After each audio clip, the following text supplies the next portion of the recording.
From Cowork 591 in beautiful downtown Jesup, Iowa, this is the birthplace of the Bohemian Resistance. We are the Bohemian Underground with producer Blake Tempus and co-host Dale Rueber. I am Jim Gillespie, and this is the news for September 22nd, 2025. We are sponsored by Mickey D's Pizza and Lobster. The Pharaohs are kind sponsors of this podcast. Include them at your wedding, graduation, or festival plans. Don't wait, the schedule's filling up for 2026. They're sponsoring a traveling art show for the Steve Brown Art Center. Thanks to them for including that art show. Another sponsor who's been with us since the birth of the SBAC is Derek's Repair, located in Jesup, Iowa. Contact Derek Marty for your car repair needs. Also, check out the podcast, What Is Up, with our friend Bubba Seaman. Bubba makes some good barbecue.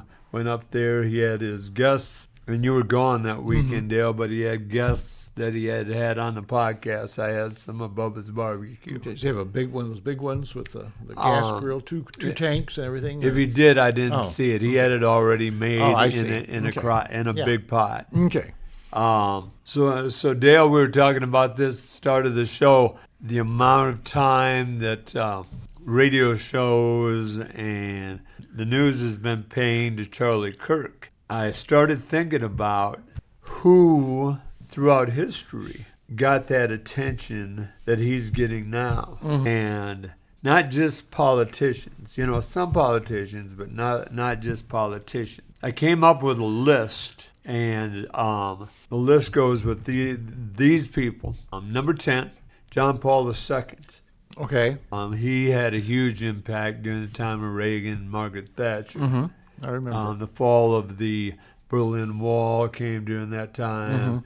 It was huge. That was responsible for the birth of the Pope-mobile. Yeah. He was an assassination attempt. Ronald Reagan is number 9, the great communicator. Did you ever see Reagan in person?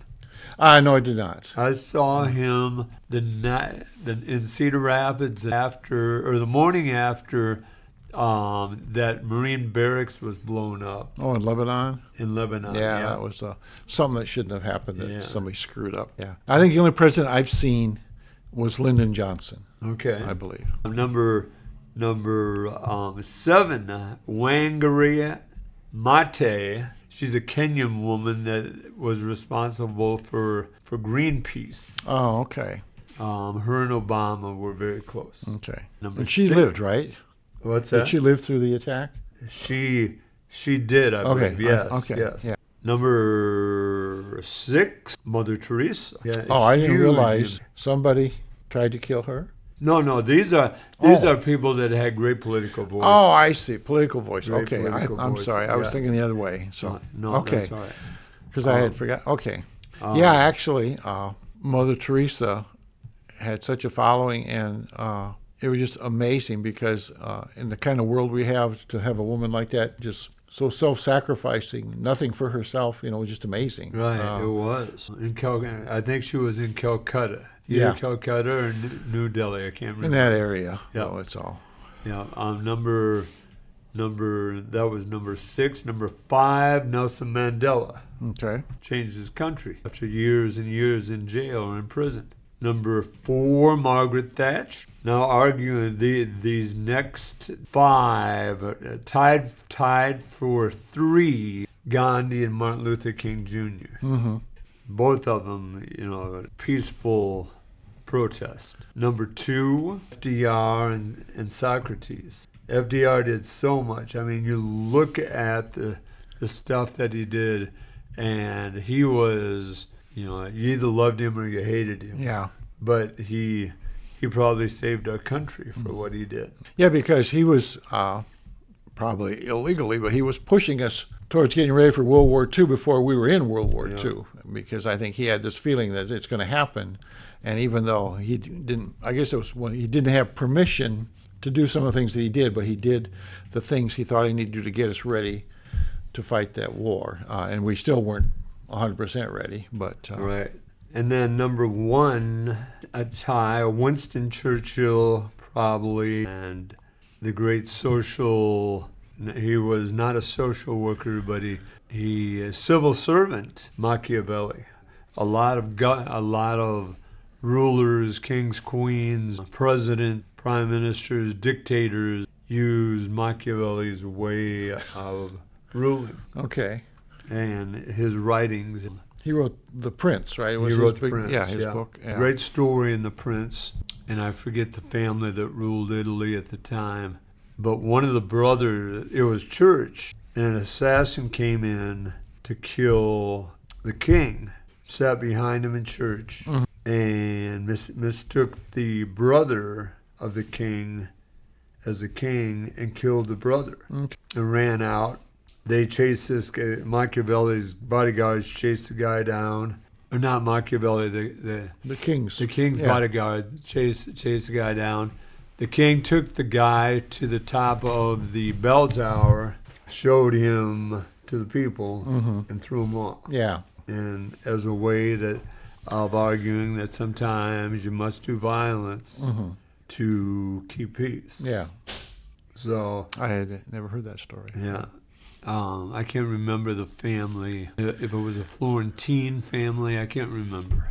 But those are my 10 greatest political voices now. You gotta, all of them are not necessarily angels by any means. Right. But they are, what they had a political voice, like Charlie Kirk.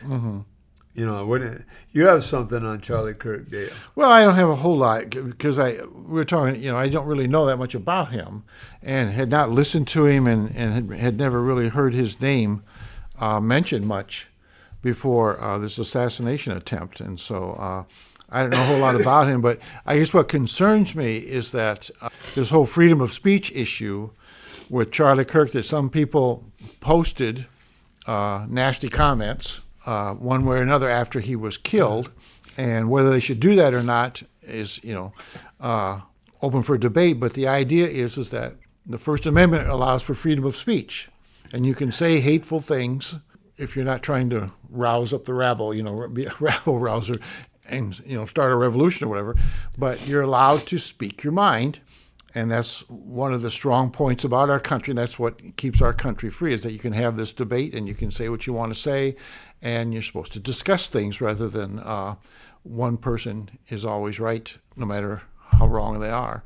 And so it bothers me that I guess really they're the friends of Charlie Kirk in the White House are going after people, government officials and professors and anybody else that has said something that they don't like, and they want them to lose their job. When you say, one guy said, "One more Nazi gone, hooray," after he was shot. Well, I don't know what that guy's job was, but saying that was not coming from his job, that was coming from his own heart.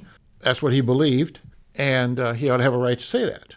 I guess that's what concerned me, is that just because Charlie's got powerful friends in government, he was not a government person himself, but he had powerful friends in government, and they are trying to make a martyr out of him and change the rules. And again, it's more of them not following the Constitution. They only follow the ones they like. So that concerns me, because you can see this turning into something, I would say overwhelming. It could be a big thing. It could be something that's coming up as part of this whole government issue that we have right now, as far as the legislative, even the executive, about who's running things. So I don't know. I think I really fumbled this all up, but it just bothers me that free speech is being overlooked here, and people think they can take that away from you without them losing theirs. You go back, and there are people on each side of this. There was a lady at the turn of the 20th century, Emma Goldman, and Emma Goldman was a Lithuanian refugee. Came over to the United States when basically her father wouldn't let her continue to school, so she came with her half-sister at 16. Emma basically arrived here and started speaking, was arrested almost instantly for speaking for the use of birth control. At that time, birth control was illegal in our country. Yeah. There are many rules like that, or many laws like that throughout history. Oh, sure. Emma Goldman, for years, fought for different things, but she was an anarchist. and fought for anarchy and finally found the anarchists having success in Spain during the Spanish Civil War until the Soviets started pumping money and materials into Spain. Mm-hmm. Well, I think of an anarchist as somebody that blows things up. Is that the definition you're using? Well, that's such a good point, because in the year 1890 in New York City, there was a bomb. I believe the New York cops had one bomb control specialist, and he defused 9,000 bombs in New York City. Wow. In New York City alone. So there were a lot of anarchists at the time. But Emma Goldman, also against war, or against the draft. That is what she gets a lot of credit for, or a lot of disdain for, is fighting against the draft. Yeah. But she liked it, and the reason I talk about Emma Goldman, like Charlie Kirk was well spoken, and people ran to her to hear her speak. Okay. Anarchists at that time believed that marriage was wrong because men controlled their wives. Sure. So she would not marry. Rather interesting lady. You get a chance to research Emma Goldman. I would tell the audience to do that. An amazing woman. So died in Canada. They wouldn't let her come back to the United States. She had been kicked out with scores of other anarchists sent to Russia. They thought, or the Soviet Union thought, now we're going. Yeah. Well, they got in the Soviet Union, realized that people were just as corrupt in the Soviet Union as they were in the United States. You know, communism in its purest form is incredible, but communism in its purest form doesn't exist anywhere. So she left there, ended up in Canada, wouldn't let her back in the United States, and she died in Canada. Then the United States allowed them to bring her body back and bury her in the United States. Thanks a lot, right? Yeah. I remember telling I think it probably was fourth grade. It might have been second graders about women's rights. And I don't know where I got the story, but a man and woman, they lived out west, and they had like 5 children or whatever. The guy decides he's going to leave. So he leaves them, takes everything that's worth anything and leaves them. And so the wife and the kids are starving to death while they start planting pumpkins or something, and they have a nice crop, and they reinvest the money and everything, and pretty soon they got a thriving business going. They're doing really, really well. The man comes back, sells everything, because it's still his. It belongs to him because he's the man, sells everything, and leaves again. Well, it's nice to see little kids get outraged by injustice, you know. I used to love that sort of thing where they hear that kind of story and they're just outraged by it. And I think, I bet none of those kids grow up thinking that man should be dominating the family like that. But there are people that have such a notion in their heads about how wonderful it was back in this time or that time. And it was lousy then. You know, the same thing lousy now, we're lousy then. And people were unfair, and people were killed and hurt unnecessarily, the greed of others. And so we're in the same situation. We are. At times haven't changed at all. No. You know, the good times ain't over for good, because the good times weren't there. Well, yeah, see. You know, This is Steve Brown Arts Center Podcast Network. We'll be right back after this break. This is the Steve Brown Arts Center Podcast Network, coming to you from Cowork 591, beautiful downtown Jesup. Just a few things. We're so lucky to have John Casey at M's Coffee. Make sure you get over and see his art. His art is selling quickly over there. Is it really? Yeah, okay, that's great. It is. So make sure you get over there. I met his wife Linda, a very nice lady. She grew up in Waterloo, and her family didn't have a car. Rather unique story. Her father worked for Coke, and first thing she did, she said when she got out of the house, was have a Pepsi. Well, good for a rebel, right? Yeah, good for her. She was a rebel. But anyhow, Dale, what are some things you have for us today? Okay, I got a couple of things. The 591 Cowork 591 event calendar for next week. Gibby's Food Truck is here on Monday, the 22nd, from 11 to 2, and Bowls of Love. I have yet to come down when they're here. I assume it's soup of some kind, isn't it? Have you ever been? I've never been. Okay, here I keep for thinking that. you work.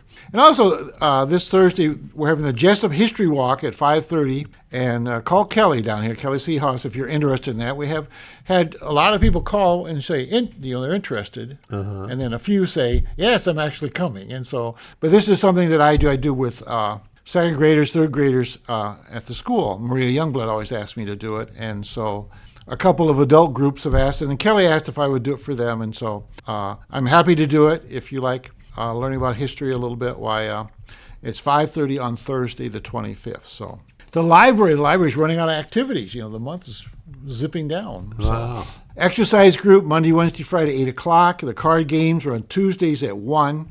Tech help, if you need tech help and Blake is not available, Mondays at 9 a.m. if you give them a call. They'll be glad to help you. I told you I'm going to go to this. There's a spot, stop, and avoid fraud tomorrow as we tape this, but I would like to report on that next week a little bit, see if I may. The Little Tot Story Time is Thursdays at 10:30.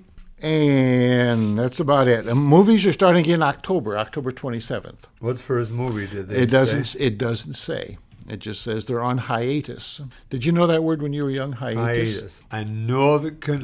I could lift a tongue when I was young. Couldn't spell it, so I could have never been able to spell it. Well, it's one of those words by context you can figure out what it means. But where's that come from? Yeah. I'm going to talk a little bit about squirrels today. Our squirrels are probably be as big as groundhogs by the time the first snow falls. I know it was getting bad when my wife grabbed me one day and said, "Hey, can you shoot those squirrels that are out in the yard?" And I said, I could, but I don't think I should. I said, well, can you cut down that oak tree then? And I said, well, on a cycle, every 3 to 5 years, oak trees have an abundance of acorns. And this is the year. And they say in many like state parks and where there's large oak trees, branches are falling down because the weight of the acorns is so heavy, just like apple trees used to do. Wow. It's just a banner year, and the squirrels have been in my yard like crazy. That's because cool. I have a small little oak tree. And I had noticed that, and I've seen it before, where it just, some years just covered with acorns. And so when you mow, usually a lot of sticks have fallen down with acorns on them, or the squirrels have knocked them down, so you have to rake everything up. And so you have a big pile of shells from acorns. Yeah. And I bet I've taken 10 pounds of them down to the composting place this fall. It's just unbelievable. It's not even fall yet. Why does my friend Deb want to kill those poor squirrels? Because they're digging up the yard, planting all those acorns. Save the squirrels. I may be over-exaggerating that a little bit, but she did ask me about cutting down that oak tree. And so I have a friend. He loves his yard, and if he gets a squirrel over there, he has a live trap, and he catches them, and then he takes them out in the country. So he has no squirrels. I should keep them saying, well, why don't you trap a couple of them and take over to his, I won't say his name, Howard, and over there and put him in his tree. But he doesn't have an oak tree. He's wise. He did not plant an oak tree. So it's a real banner year for, in case you hadn't noticed, a banner year for acorns, probably walnuts and everything else too. And so take a look out there. I don't know. There's a way that you can roast acorns and eat them, I think, but I'm not sure how you would do it. I don't know how you do that. As a kid, I remember chomping on one and thinking, boy, that was really terrible. Right. I've been to a couple funerals lately at the Methodist Church, and today was at a funeral at Greg Castley. And people thought that maybe 1,000 people went through the visitation last night at White Funeral Home, and then today the church was as packed as it's ever been as far as people. And Greg Castley was an auctioneer. He worked at John Deere. He was a Waterloo kid. He worked at John Deere.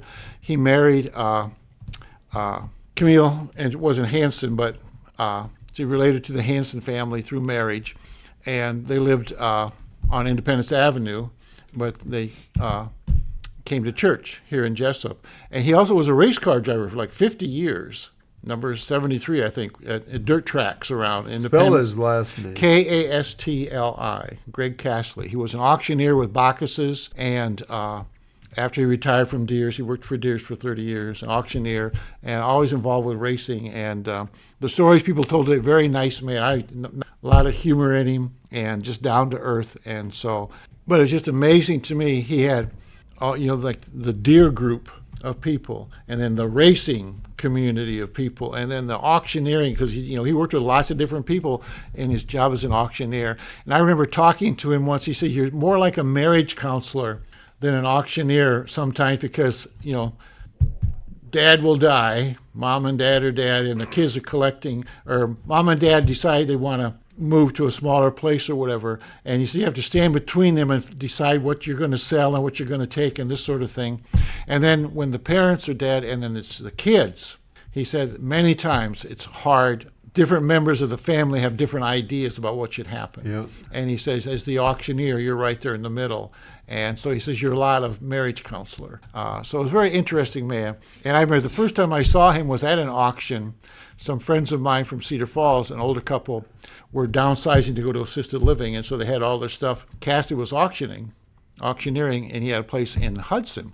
And I went to the auction because my kids were just setting up housekeeping then. And so I was going to take some of their furniture. It was really nice furniture. They would say, yeah, you can have that. Well, then Cassidy said, well, if you give away all the good stuff, there's no money in the auction, So they took it back. I had to go to the auction to buy it. So it cost me like $80 or whatever. But I remember this couple being upset because, they had they thought, we didn't get very much money. There was a nice couch. It went for like $25. And I said, yeah, but he got you $135 for that one little teacup, which surprised me, that a little teacup would sell for more than nice furniture because they had nice things. So that's the first time I ever saw him in action. But just a very nice man, only 72, had a sudden heart attack, and very nice man. And a lot of people are going to miss him because he had his oars in lots of different places and was well loved by a lot of people. Last thing I'll talk about right now is this sinking of boats in international waters. Oh, yeah. Yeah. And, they're saying, well, they were drug smugglers, and we attacked them.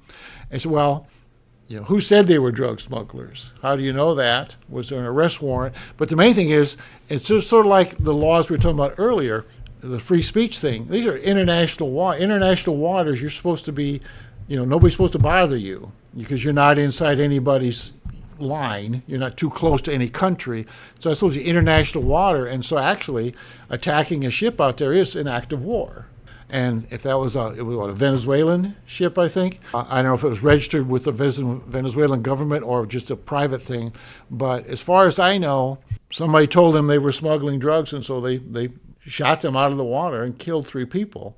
And so without showing any evidence of any kind. And I really, that's not the way America usually works. We like to have evidence and proof and give people a chance to surrender and that sort of thing. So anyway, that's been bothering me, been on my mind a little bit too. So I don't know. It just takes one little spark sometimes to get the whole thing going. And all these little things kind of add up, and they are not very good. So I was going to report, I found out, I was talking with Dave Sabers. My 60th reunion is this year, high school reunion, and his was also, we were talking, and our kids grew up together and played ball together and this sort of thing. Well, Luke is his oldest boy, and he lives in the Kansas City area. He is the manager, I think, of a big Shields store. Mm-hmm. But he has a daughter that's a junior in high school this year, and she just signed to play softball for Penn State after she graduates. Okay. And that's a pretty high-powered Big Ten softball, and so he was feeling pretty good about that. Oh, yeah. And I bet he was. And he said nice things about his other grandkids too. Yeah. But this girl's going to play ball, and so he was feeling pretty good about that. And December, January will be 61 years he's been here at Spawn and Rose. Ah. So, unbelievable. He says it keeps him alive. He still gets there at 5:30 in the morning, works till 5 at night, and he says it keeps him alive. So he has no plans at all to quit. More power to you, Mr. Sabers. Oh, thank you, Dave. Dave has done a lot for our community. Yeah, he really has. So this is Steve Brown Arts Center Podcast Network. Dale, last week I talked about a book called The Misfit Manifesto. Mm-hmm. And I'm a slow reader. I try to read a chapter a day and then do other things. Mm-hmm. Today was paperwork day for the Arts Center and getting ready for the podcast and stuff. You looked at me last week a little bit and wondered what is a misfit. Mm-hmm. And so I want to share with you about 500 words of what a misfit is. Okay. All right. Excuse me. I'm a misfit. What is a misfit? A misfit is someone who doesn't quite fit in the world. socially, culturally, or ideologically. They are the square pegs in round holes, the ones who walk against the current, not out of defiance alone, but because the current never felt like theirs to begin with. Misfits are often misunderstood, marginalized, or dismissed, yet they play a vital role in shaping culture, challenging norms, and expanding the boundaries of what is possible. At its core, being a misfit is less about rebellion and more about authenticity. Misfits tend to operate with the internal compass that doesn't always align with social expectations. They may go against the folk ways and the mores of our culture. They may dress differently, think differently, or pursue unconventional paths. This divergence can stem from personality, upbringing, neurodiversity, trauma, or simply a deep-seated desire to live truthfully. While some misfits are loud and proud, others are quiet observers, resisting conformity in subtle, poetic ways. Historically, misfits have been catalysts of change. Think of Galileo, whose astronomical theories defied religious doctrine, or Rosa Parks, who quietly refused to move on a bus and sparked the civil rights movement. Artists like Vincent van Gogh, writers like Emily Dickinson, and inventors like Nikola Tesla were all considered misfits in their time. Eccentric, difficult, or simply off, yet their contributions reshape the world. The misfit's gift is perspective. They see what others overlook, question what others accept, and imagine what others deem impossible. Socially, misfits often experience isolation. Schoolyards, boardrooms, and dinner tables can be hostile terrain for those who don't play by the rules. They may be labeled as weird, difficult, or antisocial, but this alienation can also be a crucible for creativity. Many misfits turn inward, developing rich inner lives, unique talents, and unconventional wisdom. Their solitude becomes a sanctuary for self-discovery. In popular culture, the misfit archetype is celebrated and commodified. Films like The Breakfast Club, Edward Scissorhands, or Lady Bird romanticize the outsider's journey. These stories resonate because they reflect a universal truth. Everyone at some point feels like they don't belong. The misfit becomes a mirror for others' hidden contradictions and unspoken desires. Yet not all misfits are heroes. Some struggle deeply with mental health, addiction, or self-destructive behavior. The same traits that make them visionary can also make them vulnerable. Societies often fail to support these individuals, preferring to admire the misfit posthumously rather than nurture them in real time.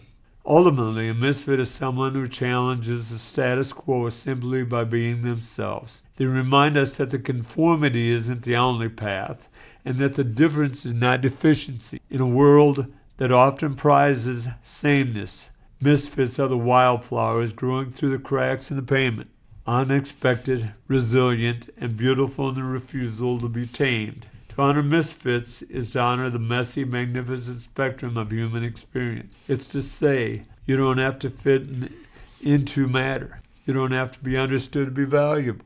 You just have to be real, and sometimes being real means being a misfit. I was at a store in Buchanan County this last week, and there was a man who was obviously mentally ill dancing out in front of the store by himself. Big grin on his face, happiest man I've ever seen, saying things that made no sense. And he smiled at me like I was a long-lost brother. And it was like, maybe that's how people see me, Dale.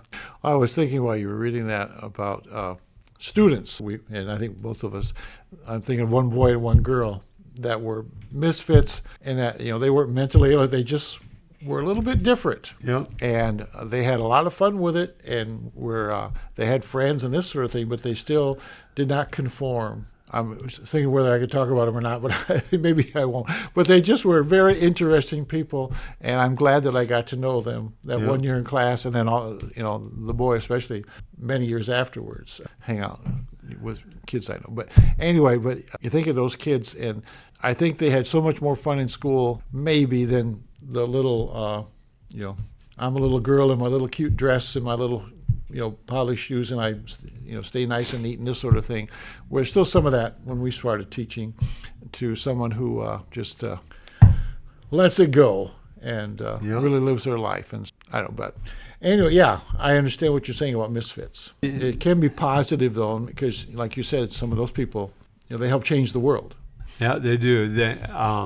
In the book I'm reading, the author talks about, she won a writing contest, and she was invited to New York, and she could choose any four writers she wanted. And the agency that paid for her trip to New York would arrange those four writers to meet her.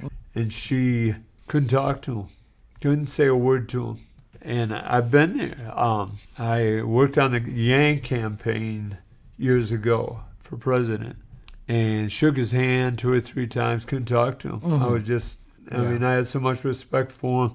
And I was asked to introduce his wife at a rally. She sat down by me and said hi. What a kind lady, and a nice lady. Talked to me like I was a long-lost relative, and all I could do was smile and say thank you. Yeah. And I got up and introduced her, and that was the last I spoke to her. Mm-hmm. And I can remember Mr. Yang and her looking at each other like, you should have asked her out to dinner or something. I'm the type that goes to a party and hides in the bathroom. I don't feel comfortable at a party. Yeah. I enjoy being around people. I love meeting the artists. I love being with you and Blake. Love teaching, but go to a party and it's like, I shouldn't be here. Well, party. I like if you go to, I guess you wouldn't call it a party, but if you get together in groups and play cards or something, or board games. Yeah.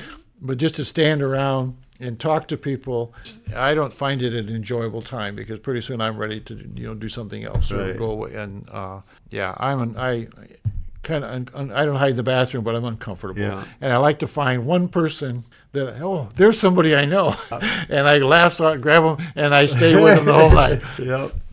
This is the Steve Brown Arts Center Podcast Network. We'll be right back.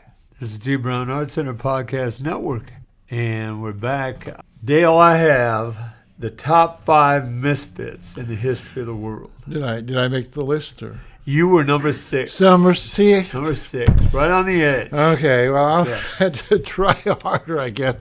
I can't be more misfitty than I already am, though, sometimes. But all right, you do well. All right, well, thank you. Number 6, Dale Rueber. Okay. Number 5, Marie Curie, a Polish naturalized French physicist and chemist. I've heard of her. Curie was the first woman to win a Nobel Peace Prize. Right. And the only person to win the Nobel Prize in 2 different scientific fields. Her misfit story as an immigrant woman in a male-dominated scientific field, Curie was often treated as an outsider. Sure, I'm sure she was. She faced discrimination, and French tabloids, for instance, once maligned her in an affair with a male colleague after her husband's death. Her impact, she faced her groundbreaking search on radioactivity. Matter of fact, died of cancer. Yeah. Oh, I'm sure. Yeah. And he did too, right? Did he? I believe so. Radiation got him. Yeah. So did one of her daughters. Oh, okay. I had never heard that. Okay. Yeah. Number 4, Beard Rustin. I talked about Beard before, that movie that we talked about. He was the guy that organized the Martin Luther King Jr. speech. Oh, okay. All right. An openly gay African-American civil rights activist, Rustin's identity caused him to be sidelined by many contemporaries. Mm-hmm. He didn't get a lot of credit because he was gay at the time. As a key advisor to Dr. King, Rustin introduced him to the principles of nonviolence and helped him organize the 1963 March on Washington. However, his work was often overlooked and relegated to the shadows because he was openly gay at a time when it was widely condemned. His impact, Rustin's strategies, and organizational skills were crucial to the civil rights movement. He's number 4. Number 3 is Ada Lovelace. A brilliant mathematician and writer, Lovelace is considered by many the first computer programmer. In the 19th century, society viewed her intense interest in science and mathematics as an unsuitable pursuit for women. Stay at home, you women. I mean, really? Yeah. Despite social obstacles, not really now. I don't want cards and letters. Just make sure supper's on the table. That's your only job. Steady. Yeah. She continued to work. Her impact, she collaborated with inventor Charles Babbage on analytical engine. Her detailed notes contain what is recognized today as the first algorithm. Okay. So the reason why you get certain things, algorithm, because of Ava. Okay. Ada. Number 2, Vincent van Gogh. Okay. Rather unique man, cut his ear Yeah. off because of a woman. The Dutch post-impressionist painter was famously tortured genius who only achieved fame posthumously. During his life, he sold one painting. Yeah. That's when I'm going to become famous, is posthumously. So There you go. I'm waiting for that. So Okay. that's my goal. His mental illness and erratic behavior isolated him from society. Oh, yeah. His impact, his bold and impressive artwork gained recognition after he died, influencing generations of artists. Yeah. If you see the Kirk Douglas movie, the 50s or early, fantastic job of portraying this whole thing. Remember that. Yeah. And number 1, Albert Einstein, Nobel Prize winner, physicist. Say that 3 times. Yeah, I can't even say it once. So Was known for his eccentric behavior and struggles in a traditional academic environment. Thrown out of one school when he was a kid. He later struggled to find a teaching job and worked as a patent clerk, where he developed his most groundbreaking ideas in his spare time. I'm sure his boss liked that. Non-traditional thinking led to a theory of relativity, which revolutionized physics and our understanding of the universe. Dale, these misfits changed our world. yeah. A lot of these people were raised by alcoholics and mental ill people and suicidal people. They had to live through a lot to get where they were. Yeah. So that's the top 5 misfits in my mind. Yeah. But you didn't make the top 5. You were 6. Okay, well. So Dale, what do you have to wrap up? Well, I was going to talk. A few years ago, I went, and my daughter Heather was here, and we went over on Sunday morning to Hazleton, the little Presbyterian church that was 2 blocks away from my house, and that if I didn't go to Sunday school or church, that was the church I didn't go to. That's a house now. No. Well, yeah, it is. You caught me off guard. But a lot of my families went to that little church, and I did go to Sunday school there a few times. And I had done the eulogy for 2 good friends of mine who had died and were members of that church during their funeral service. And so Heather and I went over because it was the last service they were having at the church, and this is a church that had always been there. And there were only like 6 of us there. I thought there might be more people, but there were only like 6 of us there, and a very short service. And there were 2 people that I knew from my youth at Hazleton. And so it's kind of a sad thing. And like you said, it was purchased by a couple of guys, I guess, and they didn't do much with it. And then another man bought it, and he was my Schwann man. Oh, really? Yes. And I was talking about Hazleton because he said he lived there, and he's made that into a little house. Uh-huh. And I don't know if you do this or not, but I kept talking like, man, I really would love to go over and see that sometime, but he never invited me, no matter how hard I tried to get him to. Yeah. And I didn't come right out and say I wanted to see it, so I wish I had. Then, the Schwann people all went, that company went belly up or whatever. They're not coming anymore. And so I don't get to see him, so I might probably never have the chance. But, then a few weeks ago, we went to Hampton, and my wife's sister's family lived in Hampton, and they went to it's the First Christian Church. And very nice built in a very wonderful building. And they had a little bit different problem in the fact, they had plenty of money to run their church, but they had no people. They would get 8 to 10 people at the services is all. They hadn't had a pastor full-time for 4 years, and they were all older.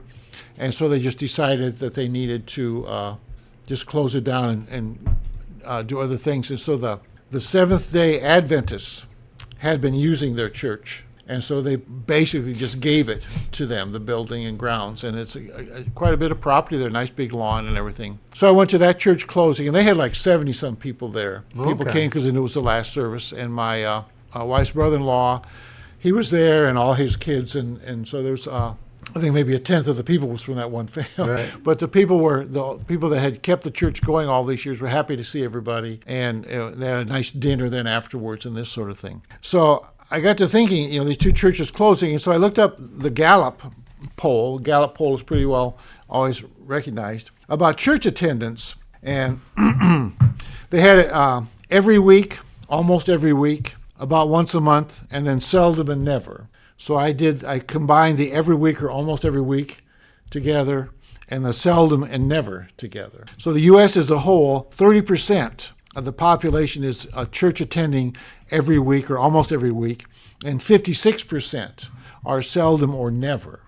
So it's a huge, and the last time they did this a few years ago was 42% every week or almost every week. So it's down to 30%. And so I looked at this, and the Protestant Christian every week and almost every week together was 44%, and the seldom and never was 43%. So that's about even. Catholics, this surprised me a whole lot. 33% were every week or almost every week, and 50% were seldom or never. And I was listening to a comedian, it was a radio tape thing, and he was talking about how he was a lapsed Catholic, and he said, "Well, he talked about being a Catholic. He said, how many Catholics out there?" And people applauded. Well, he said, "How many lapsed Catholics are there?" Well, the applause was larger for the lapsed Catholics than it was for the active Catholics. And so you can see the trend is not to belong to a church, especially about young people, not to belong to a church or take advantage of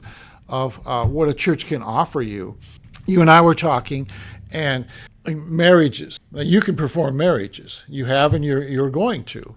And so you don't really need to be someone who's been to seminary and this sort of thing. And I have organized and spoken and done a funeral without having any clergy of any kind there, and no biblical verses or this sort of thing.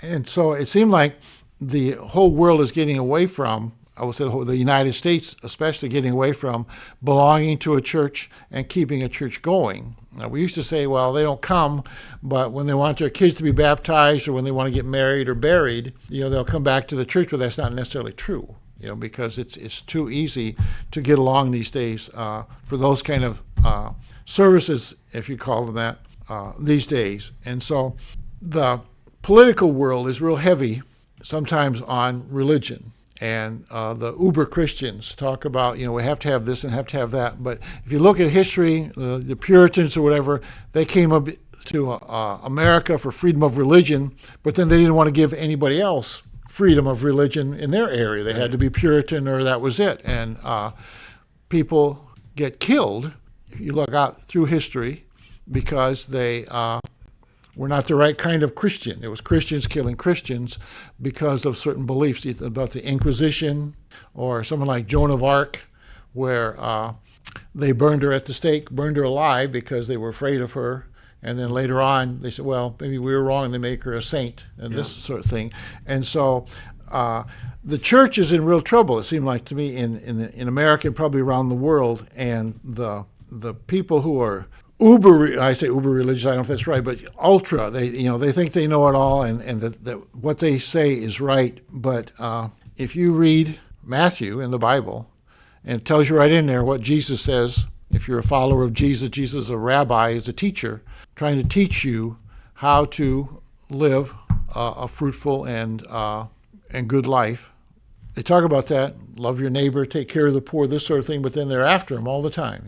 Every time the legislature comes to session, what do we got to cut back on food stamps and homeless protection, this sort of thing.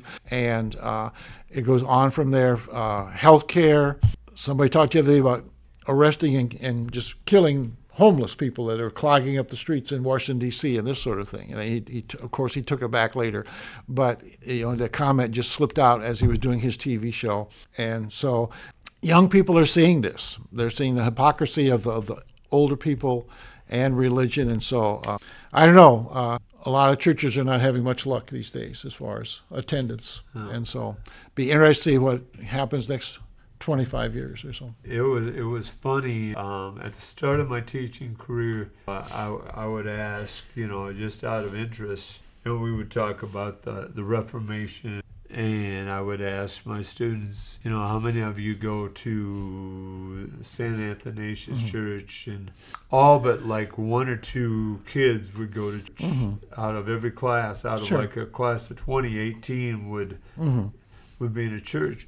And by the end, 18 out of 20 wouldn't go to any church. Yeah. I mean, it changed that dramatically. Yeah, I know. It was very surprising to me. One of the last years I taught in the early 2000s, and we were talking about a story that we had read to be fifth graders, 11-year-old kids, fifth graders, about a story. And I said, well, and the story, I said, well, there's a real David and Goliath moment. Nobody knew what I was talking about. None of the kids do. And I said, well, don't any of you go to Sunday school or anything? And none of them did. They did not know the Bible stories that were taught to us, whether you went to church or not. You knew the Bible stories because I was very shocked at that. And that was, 20 years ago. Yeah. So, I'm not surprised. Yeah, it is interesting. Thank you. Yeah, you're welcome.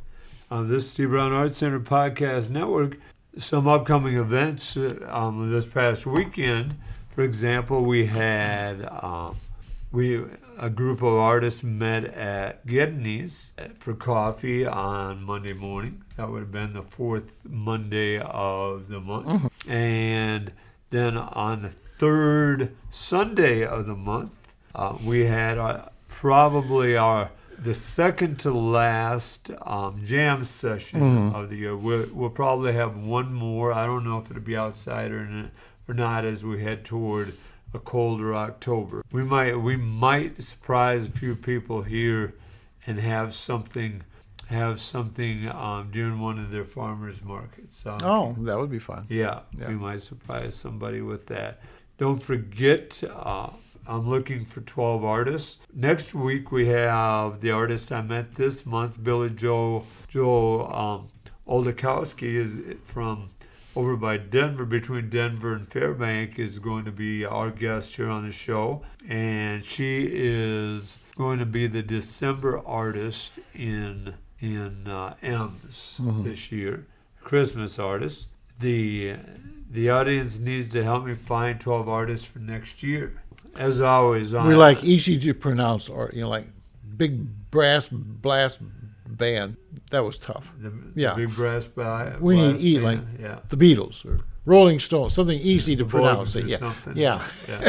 I'm so grateful. I met with artist Tim Kimmer, our first artist in residence. I met with him for coffee and another young artist, and he's been helping that young artist. Oh, that's nice. Yeah. Yeah, and real fortunate. Shared some paints and brushes. Tim is an amazing artist. Just loves art. His son is an artist, and his son's been going through a tough time here. His immune system, he's been struggling, and Tim and his wife Pam brought him through issues in Iowa City, and we hope that he is getting better. He and my wife both volunteer at the Independence Area Food Pantry. Yes, and so he spends quite a few. I don't know how many hours a week he spends there, but he's a very active member and very helps a lot at the food pantry. So. Dale, you would love.